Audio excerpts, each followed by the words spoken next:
The Ayatollah Khamenei, the new Hitler of the Middle East. If you want to look for a threat, you look at Saudi Arabia.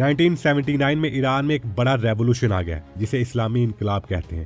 Us revolution کے نتیجے میں محمد رضا پہلوی کی حکومت ختم ہو گئی اور ان کی جگہ آیت اللہ روح اللہ خمینی حکومت میں آ گئے، اور یہی وہ لمحہ تھا جس نے ایران اور سعودی عرب کے تعلقات کو ایک نئے اور کشیدہ دور میں داخل کر دیا۔ سعودی عرب جو خود کو سنی دنیا کا ایک اہم رہنما سمجھتا ہے، اس انقلاب سے شدید پریشان ہو گیا تھا۔ خمینی کھل کر بادشاہت کے نظام کی مخالفت کرتے تھے اور مغرب کی حمایت یافتہ حکومتوں پر سخت تنقید کرتے تھے۔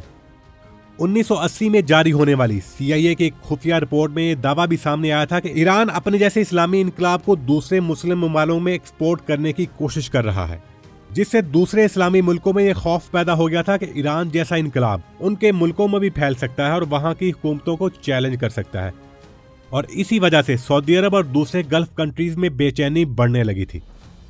اسی دوران سعودی عرب کے مشرقی علاقے قطیف میں مظاہرے شروع ہو گئے۔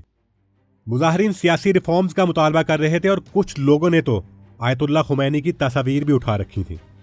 ان مظاہروں کے جواب میں سعودی سیکورٹی فورسز نے سخت کارروائی کی، جس میں کم سے کم 20 لوگ مارے گئے اور کئی گرفتار کیے گئے۔ اسی دوران گلف کنٹریز نے مل کر گلف آپریشن کونسل یعنی GCC قائم کی، جس کا مقصد مڈل ایسٹ میں ایران کے بڑھتے ہوئے انفلوئنس کے مقابلے میں ایک مشترکہ سیاسی اور سیکورٹی اتحاد بنانا تھا۔ اور پھر جب ایران اور عراق کی جنگ شروع ہوئی تو سعودی عرب نے عراقی صدر صدام حسین کی مالی اور فوجی مدد کی، جس سے ایران اور سعودیہ کے درمیان کشیدگی مزید بڑھ گئی۔ پھر 1987 میں مکہ مکرمہ میں ایک اور بڑا واقعہ پیش آیا جب ایرانی حجاج نے امریکہ کے خلاف مظاہرہ شروع کر دیا۔ اس دوران سعودی سیکورٹی فورسز اور مظاہرین کے درمیان جھڑپیں ہوئی اور بھگدڑ مچ گئی، جس سے 400 سے زائد افراد ہلاک ہوئے۔ اس واقعے کے بعد سعودی عرب نے تقریباً 3 سال کے لیے ایران کے ساتھ ہر قسم کے تعلقات ختم کر دیے، اور اس کے بعد بھی آنے والی دہائیوں میں ایران اور سعودی عرب کے تعلقات میں کبھی بہتری آئی تو کبھی دوبارہ تناؤ پیدا ہو گیا۔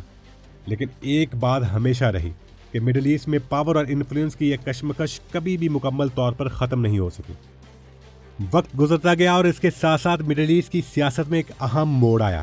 2011 میں مڈل ایسٹ اور شمالی افریقہ کے کئی ملکوں میں عوامی احتجاج کی ایک بڑی لہر شروع ہوئی، جسے عرب سپرنگ کہا جاتا ہے۔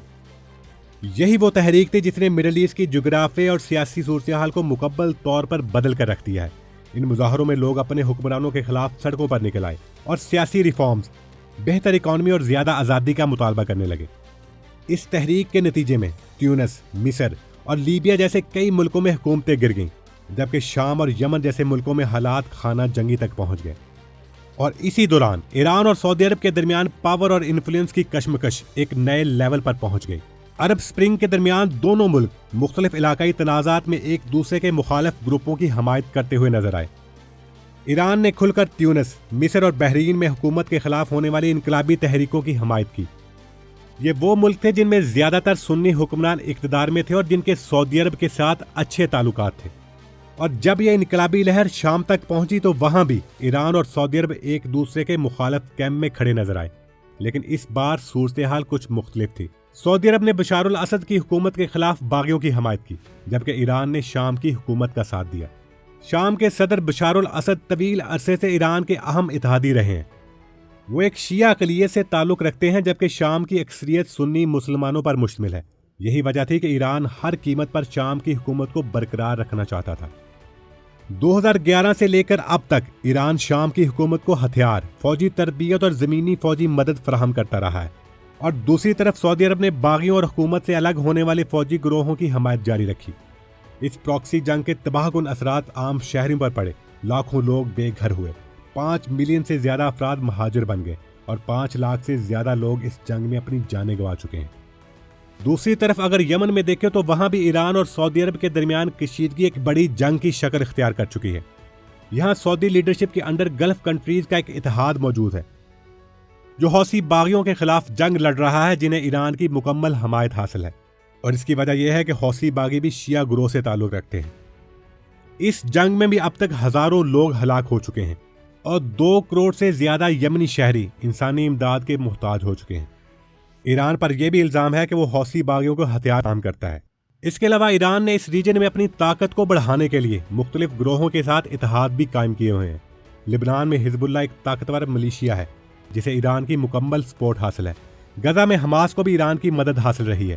اسی طرح شام اور عراق میں بھی ایسے کئی گروہ موجود ہیں جنہیں ایرانی پاسداران انقلاب یعنی IRGC کی پشت پناہی حاصل ہے۔ ایران کے ایک اہم فوجی کمانڈر جنرل قاسم سلیمانی کو ان علاقائی نیٹ ورکس اور گوریلا طرز کی حکمت عملی تیار کرنے کا کریڈٹ دیا جاتا ہے، جنہیں 2020 میں امریکہ نے ایک حملے کے دوران شہید کر دیا تھا۔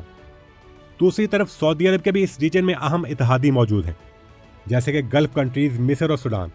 گلف کنٹریز کے علاوہ مصر اور سوڈان جیسے ملک اکثر سعودی عرب کے قریب سمجھے جاتے ہیں، لیکن سعودی عرب کا سب سے بڑا اتحادی امریکہ ہے، اور یہی وہ اتحاد ہے جو مڈل ایسٹ کی سیاست میں طاقت کے توازن کو مسلسل متاثر کرتا رہا ہے۔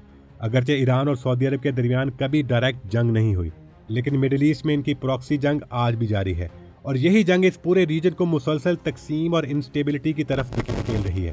اور پھر آتا ہے 28 فروری 2026 صبح کے ٹھیک 9:40 اسرائیل اور امریکہ مل کر ایران پر حملہ کر دیتے ہیں، جس کے بعد یہ سچویشن ایک نئے مرحلے میں داخل ہوتی ہی نظر آتی ہے، جس کے جواب میں ایران گلف کنٹریز میں موجود امریکی فوجی اڈوں کو نشانہ بنا رہا ہے، جس کی وجہ سے مڈل ایسٹ ایک بار پھر خطرناک کشیدگی کی لپیٹ میں آ گیا ہے۔